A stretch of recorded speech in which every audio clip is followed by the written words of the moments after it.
Mwase mutya abalungi abampuliriza mwe balekwe kumira ku Project Media TV gwe atana bakulika nti subscribe ngenda maaso osobola okulika nti natera otweyungako amulenga faga entertainment sakunda sports gasange ku projectmedia.com wali amawulire amalungi atera Muveeyo gotasanye kulika nti natera ogenda maaso osubwe njagala okukakasa atera okutegeeza nti no natera Dr. Kizza Besigye owa People's Front for Transition avuddeyo nategeeza aba Updf basobola okulika nti natera bavaayo Eastern DRC congo basobola okulabika nti natera balekerawo okulabika nti natera balumba ekibiina kya Allied Democratic Forces ekya ADF kyebateebereza okulabika nti kyekyagenda maaso n'okulabika nti natera kisetinga bomu ezagenda maaso n'okulabika nti natera zita abantu awo ku CPS ne ku Parliamentary Avenue okumpi n'ekizimbe ekyo ekya Jubilee Insurance.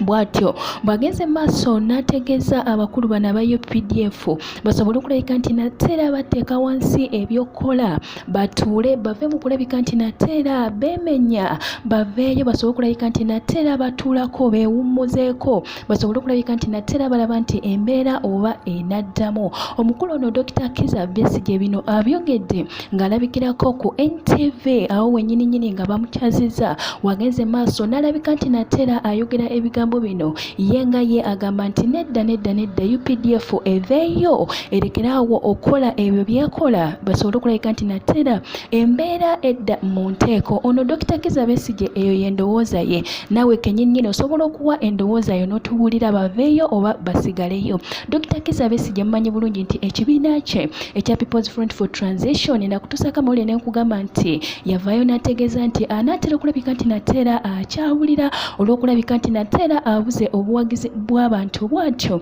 abategeeza n'abagamba nti bannange muveeyo mmwe aba UPDF mulekerawo okulabika nti natera mubeereyo mu Eastern DRC congo mukomewo eka muve mu ntalo ez'okulumba aba Allied Democratic Forces kubanga ye agamba bagenda kulabika nti natera balekerawo okulabika nti natera batega bomu mu bitundu ebitali bimu wano mu ggwanga lyattu Uganda. Bwatyo ye Dr. Kizza Besigye bwagambye ate eyo yendowooza ye naawe osobola okomentinga wansi n'otubulira ku ndowooza yo gwe kiki kyolowooza gwe nga gwe munnayuganda eyeekuumidde eyo e Dubai, Qatar, Saudi Arabia, Oman naawe yeekuumidde mu ggwanga lyattu Uganda. Genda maaso oteese obeeko kyoyogera amawulire gaffe ag'entertainment sako n'aga sports gasange ku projectmedia.com wali amawulire amalungi atera Muveeyo tosanye kulabika nti natera ogenda maaso ogasubwe kamalo sokonyoana okutwendo tw'amazzi kanzije tova ku Project Media TV weyongera okulabika nti natera ogenda maaso n'okwekumirawo kubanga ebirungi byo bingi tujja nabyo weekumire